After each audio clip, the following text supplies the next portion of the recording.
Hey guys, welcome back to another video. So आज मैं बात करने वाला हूँ कि आपको iOS 13.5 जो कि जहाँ तक मुझे लगता है जो ट्यूसडे को रिलीज़ होने वाला है वो आपको क्यों इंस्टॉल नहीं करना चाहिए, आपको 1 से 2 दिन का वेट करना चाहिए। आज मैं उसके बारे में बात करने वाला हूँ।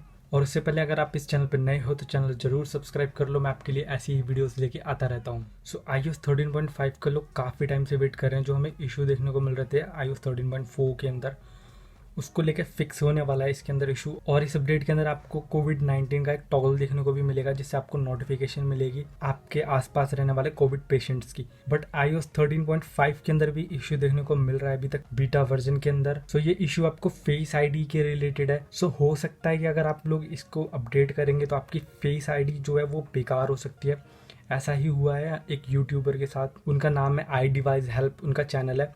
सो मैं आपको दिखाना चाहूँगा कि उन्होंने अपने फ़ोन के अंदर iOS 13.5 बीटा जो है वो इंस्टॉल करा था। उसके बाद उनकी फेस आईडी काम करना बंद हो गई थी और उनका फ़ोन बिल्कुल ही बेकार हो गया। अगर आपके फ़ोन की फेस आईडी अगर बेकार हो जाती है वो एप्पल की वारंटी के अंदर नहीं आता, एप्पल उसे ठीक करके नहीं देने वाला।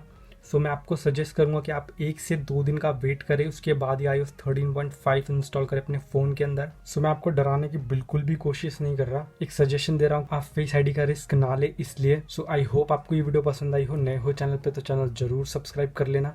और कुछ भी क्वेश्चन हो आपके तो आप नीचे कमेंट बॉक्स में पूछ सकते हैं, मैं आपके रिप्लाई वहीं पर कर दूंगा। थैंक्स फॉर वॉचिंग, मिलते हैं नेक्स्ट वीडियो में।